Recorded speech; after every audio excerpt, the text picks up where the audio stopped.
el que no cometió pecado, por nosotros fue hecho pecado, para que nosotros viniéramos a ser la rectitud de Dios en él. Procura con diligencia presentarte a Dios aprobado, como obrero que no tiene de qué avergonzarse, que maneja con precisión la palabra de verdad. Y nos está invitando a que hagamos uso de 1 Juan 1:9.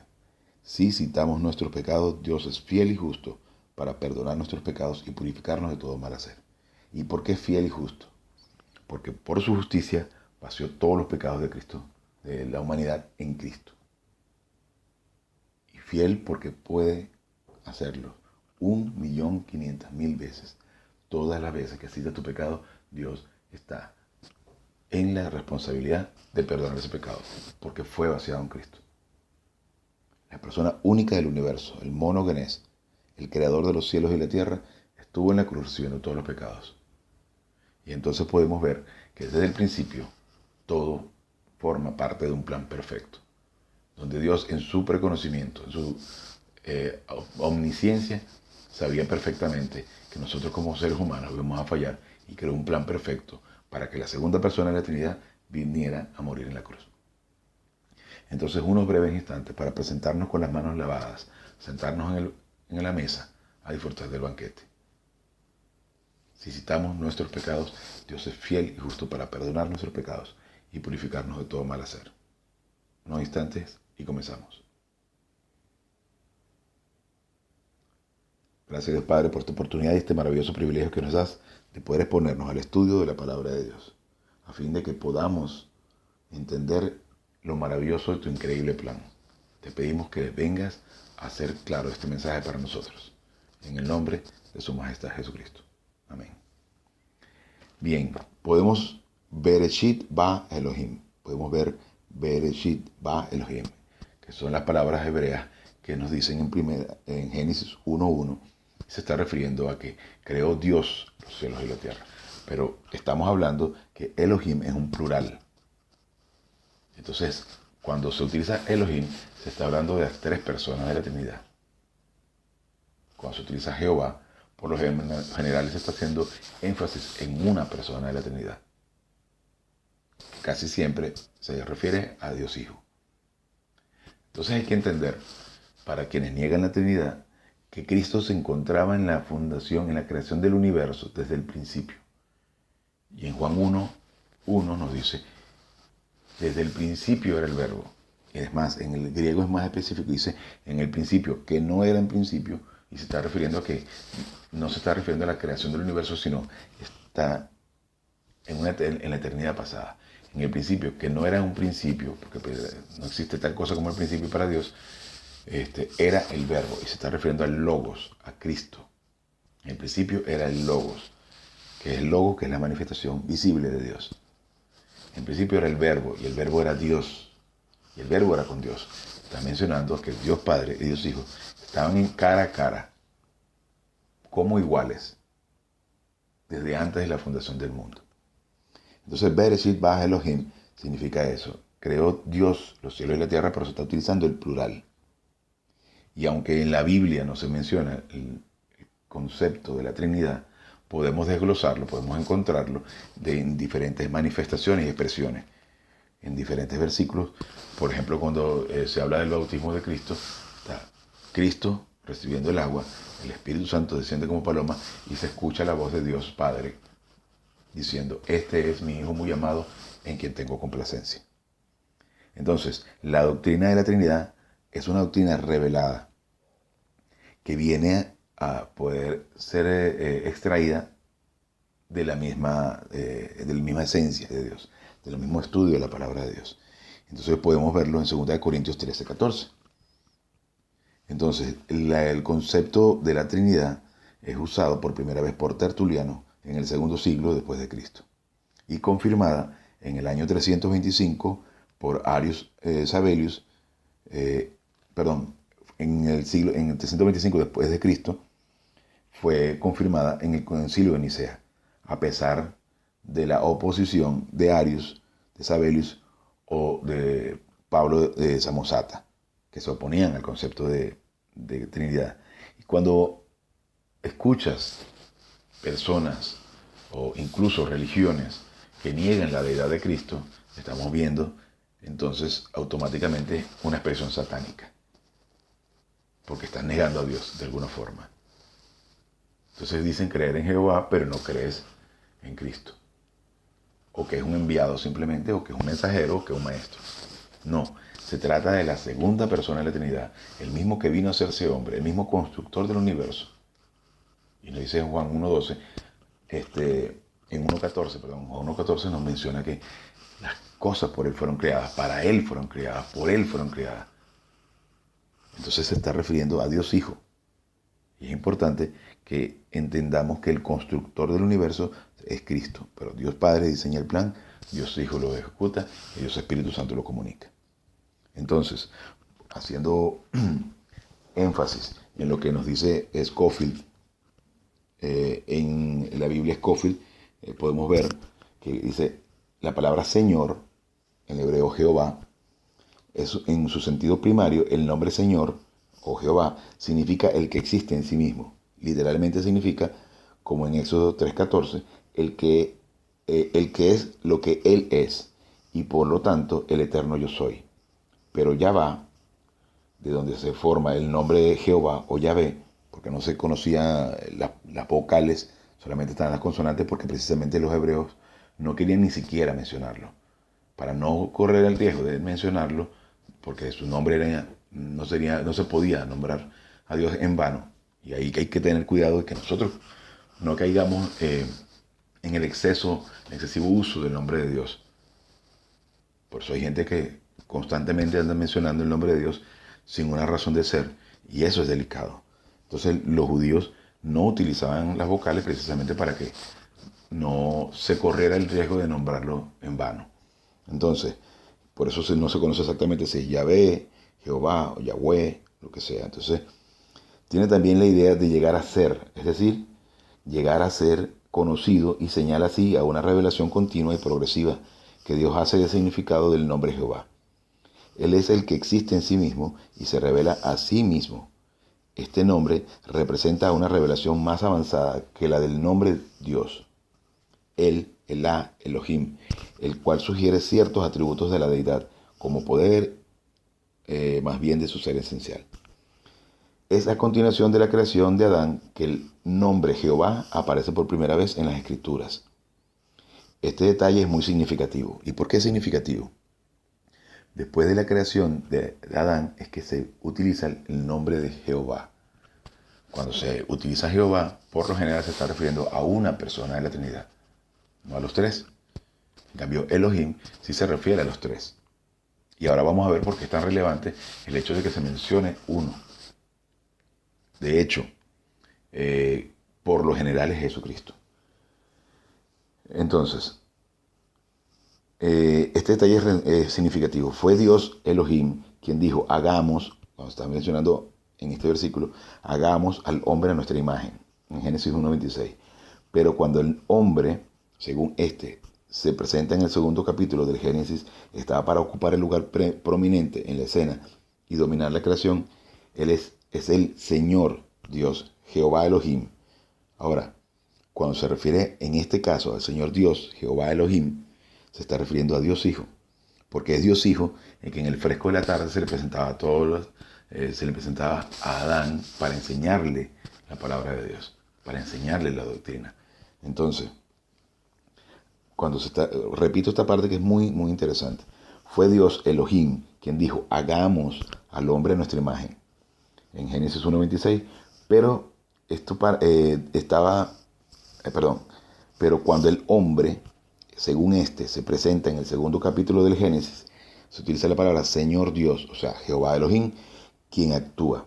Esto indica claramente una relación especial que la deidad, en su carácter de Jehová Dios, tiene con el hombre. En todas las escrituras se le da énfasis a dicha relación. Jehová es el nombre divino que se le relaciona de manera particular con la obra de la redención. Cuando se está refiriendo a la redención, es ese instante en el que Cristo muere en la cruz por todos nosotros. Entonces ahí se está refiriendo a uno solo. Entonces, bien, volvemos acá.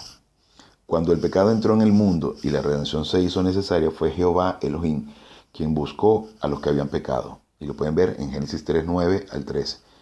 Y los vistió con túnicas de pieles, en Génesis 3:21. ¿Y qué significa que lo vistió con túnicas de pieles? Significa que en ese instante, luego de la caída, luego del pecado de Adán y Eva, ellos debieron ser vestidos con túnicas de pieles. Eso significa que hubo un sacrificio y fue Dios Hijo quien hizo el sacrificio para enseñarles que la única forma de redención es el sacrificio del Cordero y ser vestidos con la sangre y vestidos con las ropas del Cordero, que es una analogía, una comparación a lo que es ser vestido con la rectitud de Dios.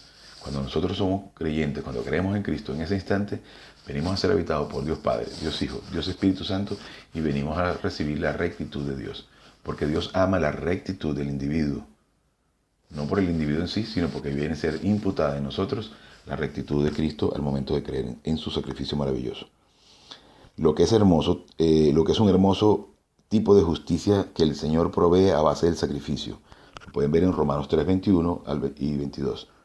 La primera revelación clara de sí mismo por medio del nombre Jehová fue hecha en relación con la obra de remir de Egipto en el pueblo escogido. Y lo pueden revisar en Éxodo 13 y 17. Y así continúa.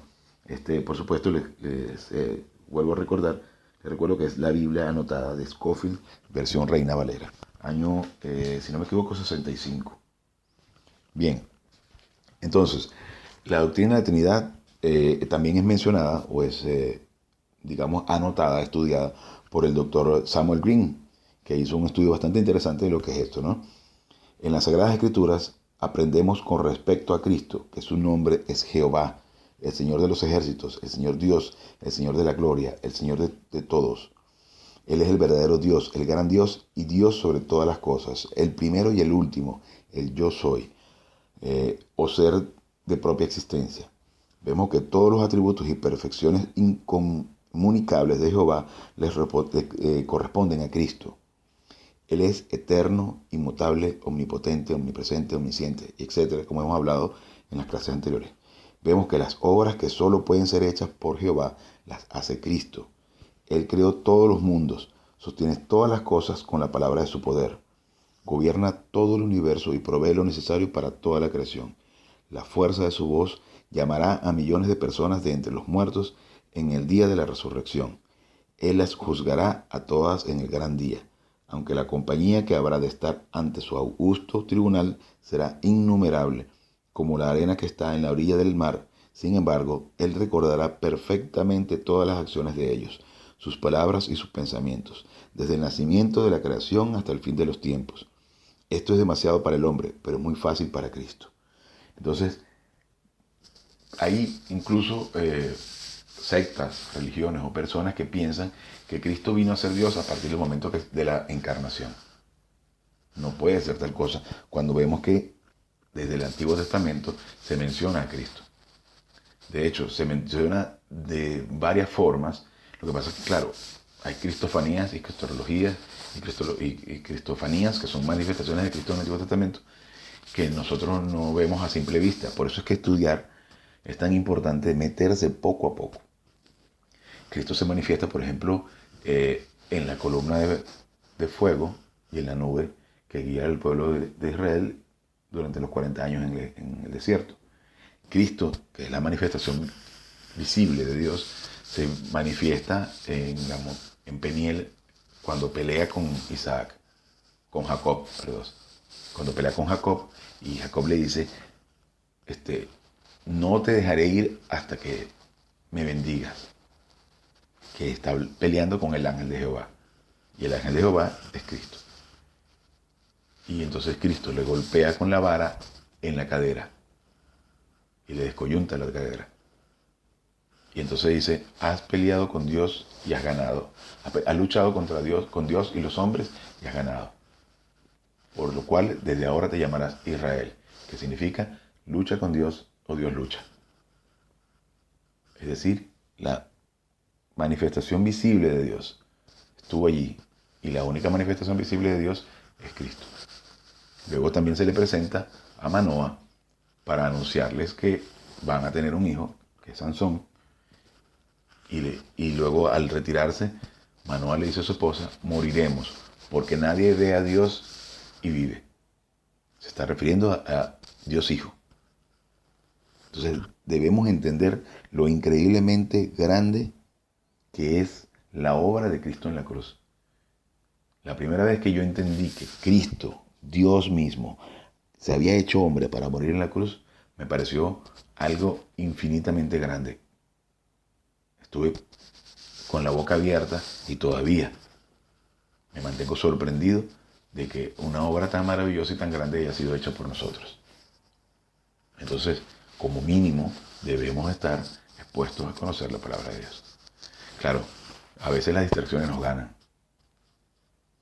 Particularmente he estado un poco ausente estos últimos días porque las distracciones de la vida diaria, del trabajo, de las actividades, te quitan tiempo, te distraen. Pero si no organizas tu tiempo en lo único que debe ser prioridad, debe ser el conocimiento de Dios, entonces, ¿cómo estás organizando tu tiempo? Si esa no es tu prioridad, entonces, ¿cuál es? Entonces debes enfocarte para que nada sustituya, nada ocupe el puesto de Dios. Que Dios sea lo número uno en tu vida y que tu tiempo esté organizado en función del estudio y el conocimiento de Dios. Porque todo lo demás es inconsecuente. Claro que tenemos que cumplir con nuestras responsabilidades, pero si la prioridad no es el estudio de la palabra de Dios y no organizas tu tiempo en función del estudio de la palabra de Dios, entonces Dios está en segundo plano. Y aguas con eso, cuidado con eso. Entonces, seguimos leyendo un poco con respecto a lo que nos dice, en este caso, Louis Sperry Schaeffer, con respecto a lo que es la doctrina de la Trinidad. Vamos a ver. Las prerrogativas de la deidad se le atribuyen a Cristo. Del Salvador se dice que Él es el creador y preservador de todas las cosas, y que Él tiene autoridad sobre la creación. Él perdona pecados, levanta muertos y ha de juzgar al mundo. A Él se le rinde verdadera adoración, y Él la acepta. Los escritores inspirados lo honran como deidad, y aquellos que lo conocen mejor lo aman y más y le sirven de la mejor manera. Algunas de estas patentes verdades podemos considerarlas en forma amplia. Por ejemplo, Él es el creador de todas las cosas. Como por ejemplo nos dice, solo introduciremos aquí 3 de los principales pasajes bíblicos sobre este particular y en apoyo de esta declaración en lo que parece ser una consideración sobre el relato mosaico de la creación. Juan declara positivamente que todas las cosas por Él fueron hechas, por el Logos, y negativamente, sin Él nada de lo que ha sido hecho fue hecho. Y universalmente el mundo por Él fue hecho. Juan 1, del 3 al 10. No se pudiera estructurar una afirmación más concluyente y dogmática. El mismo mundo material en el cual Él vivió y se movió fue obra de sus manos, con la misma significación positiva y universal. El apóstol Pablo, por medio del Espíritu, declara, porque en Él fueron creadas todas las cosas, por las que hay en los cielos y las que hay en la tierra, visibles e invisibles, sean tronos, sean dominios, sean principados, sean potestades. Todo fue creado por medio de Él y para Él. En Colosenses 1:16. Y agregando la verdad de que todos los elementos de su universo se sostienen en coherencia por medio de Él. El escritor de Hebreos dice, y tú, oh Señor, en el principio fundaste la tierra y los cielos, son obra de tus manos. En Hebreos 1:10. Por tanto, si crear todas las cosas como originador de ellas y ser el objeto de ellas como propietario es señal de deidad, el Señor Jesucristo es Dios en el sentido absoluto de la palabra. Entonces, nunca olvidemos lo increíblemente grande que es nuestro Dios, que es nuestro Señor Jesucristo, y de cómo Él ha hecho ese sacrificio tan infinitamente grande, por lo cual no podemos esperar otra cosa más que darnos lo mínimo. Entonces, ¿de qué vale preocuparse?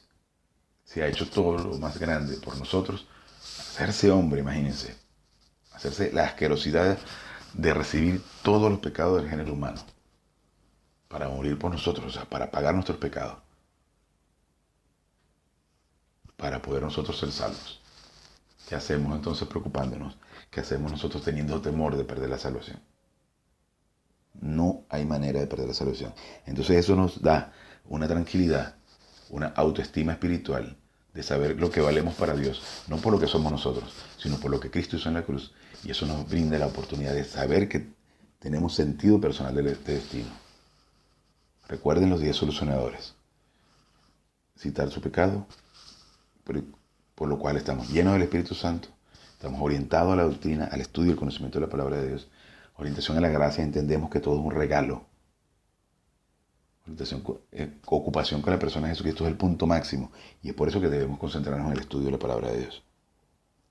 Entonces, pero tenemos sentido personal de destino, sabemos a dónde estaremos en el tercer cielo una vez dejemos este cuerpo. Amor personal por Dios, desarrollamos un conocimiento de Él,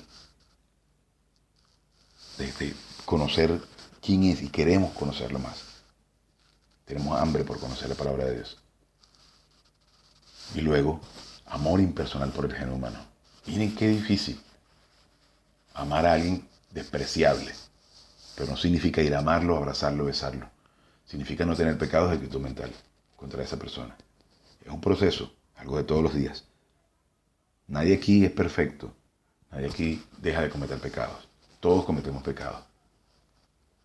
Pero entonces, en función del crecimiento espiritual, en función del conocimiento de la palabra de Dios, y llegar a ese nivel, empezamos a desarrollar amor personal por Dios y amor impersonal por el género humano, que es no tener pecados de actitud mental, incluso por aquellas personas que son despreciables para ti. Y entonces estamos perfectamente concentrados en la persona de Jesucristo, que es la máxima cima. Y es ahí donde tenemos que enfocarnos, es allí donde debemos llegar, es allí donde queremos estar, ocupados con la persona de Jesucristo. Y nos daremos cuenta que todas las situaciones que pasan a nuestro alrededor no tienen ningún poder, porque entendemos el maravilloso plan de Dios, que es concentrarnos en su palabra, en conocerlo cada día más y poder llegar a la máxima prosperidad. Y no se refiere a la máxima prosperidad económica, aunque puede venir acompañado de comodidades económicas, claro que sí. Las bendiciones no deben ser nuestra motivación debe ser querer conocer a nuestro Padre. ¿Cómo es posible que nos haya regalado algo tan infinitamente grande? Todo es por gracia. Es gratis para nosotros, pero es un pago infinitamente grande para Cristo. Pero de ahí se puede extraer que nosotros podemos alcanzar el máximo crecimiento espiritual porque queremos conocer a Dios, porque queremos dejar de pensar en lo que está a nuestro alrededor y poder concentrarnos en lo que Dios hizo por nosotros y concentrarnos en el tercer cielo. Y las cosas que están pasando a nuestro alrededor pasan a un segundo plano, dejan de tener la importancia que antes tenían y damos cuenta que nuestra alma se ha transformado en lo que Cristo quiere que sea, que es tener la mente de Él, la mente de Cristo, que es el conocimiento de la palabra de Dios y poder hacer uso de todas las herramientas que se nos ha entregado para este diario vivir y para poder salir adelante y ser entonces dignos de recibir las bendiciones. Pero la primera bendición, la más importante de todas, es tener felicidad, tener paz, tener tranquilidad, porque nuestros ojos están puestos en el tercer cielo. Y lo que pasa a nuestro alrededor ya no tiene importancia. Entonces, ¿qué importa una enfermedad? ¿Qué importa una pandemia? ¿Qué importa que te digan que en una semana dejas el cuerpo? Cuando la muerte está vencida porque Cristo la venció. ¿Dónde está, oh muerte, tu victoria? ¿Dónde está, oh muerte, tu aguijón? Cuando entendemos entonces el concepto de la Trinidad, de que Dios Padre, Dios Hijo, Dios Espíritu Santo, tienen la misma esencia, pero son una sola persona, son indivisibles, pero tienen la misma esencia, son perfectos, son coiguales, coinfinitos. Entonces, ¿cómo no poder tener la paz de descansar en la roca que es Dios y tener paz y poder confiar en su plan perfecto y maravilloso? Entonces, también es importante que diferenciemos entre lo que es triteísmo y Trinidad. Trinidad es ese Dios perfecto, que es uno solo, en esencia, tres en persona. Pero el triteísmo es hablar de tres dioses. Y hay religiones que basan sus creencias en tres dioses. Y esto no es triteísmo. El triteísmo es satánico. Entonces, cada una de las personas de la Trinidad son tres personas, pero comparten los mismos atributos. Y cuando se le atribuye actos a uno en específico, se utiliza la palabra Jehová. Y cuando se habla de Elohim, se está hablando de los tres. Entonces, son perfectamente inseparados. Son uno solo, tres personas distintas con una misma esencia. Entonces, Bereshit ba Elohim. Y creó Dios los cielos y la tierra. Refiriéndose a Dios Padre, Dios Hijo y Dios Espíritu Santo. Para que por fin podamos desarrollar la confianza perfecta de que tenemos un Dios magnífico, perfecto e infinito, de los cuales la segunda persona vino a hacerse hombre para morir por nosotros en la cruz. Y de tal manera poder desarrollar confianza en su plan y tener más hambre cada vez de conocer la palabra de Dios. Por lo cual, con esto terminamos la clase de hoy. Para la próxima seguiremos estudiando el concepto de la Trinidad, ahondando un poco más cada vez, aunque estamos yendo un poco rápido, porque estos son temas que se estudian ya en seminarios teológicos con muchos años de avance. Pero yo quiero hacer un breve resumen de todo esto para que podamos avanzar rápidamente, porque el tiempo se acaba. Los 20, 30, 40 años que tengamos en esta tierra es nada comparado con lo que será la eternidad. Y debemos interesarnos en estar lo más alimentado posible para llegar ahí con el máximo crecimiento espiritual del tercer cielo y poder convertirnos en héroes invisibles aquí en esta tierra. Porque nosotros podemos traer bendición a nuestra sociedad en función de nuestro crecimiento espiritual. Porque Dios bendice no solamente el creyente, sino su entorno. Entonces, deseamos alimentarnos cada vez más para crecer a la máxima cima y alcanzar donde está Dios, cuando lleguemos en su momento a estar allí con el máximo crecimiento espiritual. Con esto terminamos nuestra clase y nos veremos en la próxima. Gracias, Padre, por esta oportunidad, por este privilegio que nos das de poder exponernos a tu palabra, en fin, para conocer tu plan y poder crecer a la máxima cima. Te pedimos vengas a hacer claro toda esta información a fin de que la metabolicemos y podamos llegar al tercer cielo con el máximo crecimiento espiritual. Te lo pedimos en el nombre del Señor de Señores y Rey de Reyes, Su Majestad Jesucristo. Amén.